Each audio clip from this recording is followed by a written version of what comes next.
आपको ये प्रोडक्ट लेना है नहीं लेना है वो आपकी चॉइस है, लेकिन पहले समझ लो कि आपको सैंपल पे, मैं ये नहीं कह रहा इस प्रोडक्ट से ही काम करो, मैं बस आपको एक तरीका बता रहा हूं आज की पेपर सॉल्व कैसे करने। अब वो आप इससे करो चाहे ना करो, ये आपकी चॉइस है। अगेन मैं कह रहा हूं ये प्रोडक्ट नहीं बेचने आया हूं, मैं आपको बताने आया हूं कि आपको पेपर करने कैसे चाहिए, जो कि भाई साहब मैंने 17-18 साल के अपने जीवन में सीखा है। आपको यहां पे बनाने होंगे सैंपल पेपर्स।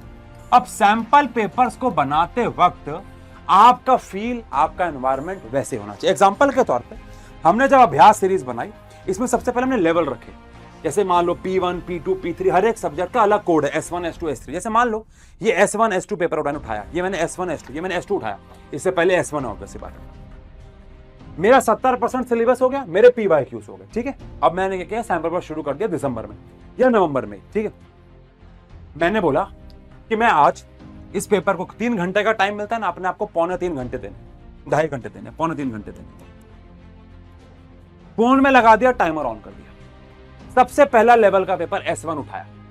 क्या बात है, इसमें तो सॉल्यूशन है नहीं, पूरे बोर्ड की पेपर की फीलिंग है, कलर अलग अलग है ताकि आप कंफ्यूज ना हो, क्योंकि भाई साहब आंसर बुकलेट तो अलग है। तो आपको सबसे पहले जो भी आप पेपर सॉल्व कर रहे हैं, आपके आंसर्स अलग होने चाहिए।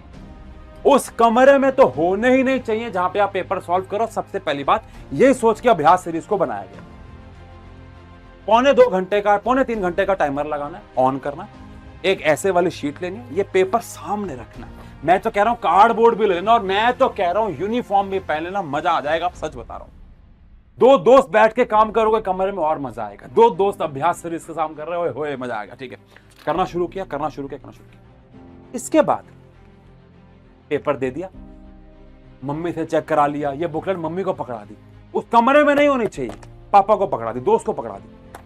पेपर हुआ, उसके बाद चेक किया।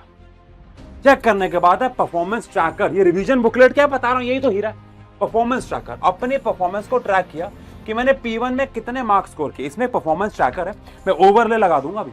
आपने P1 में कितने मार्क्स स्कोर किए, अगले हफ्ते जब P2 किया तो कितने मार्क्स स्कोर किए, अगले हफ्ते P3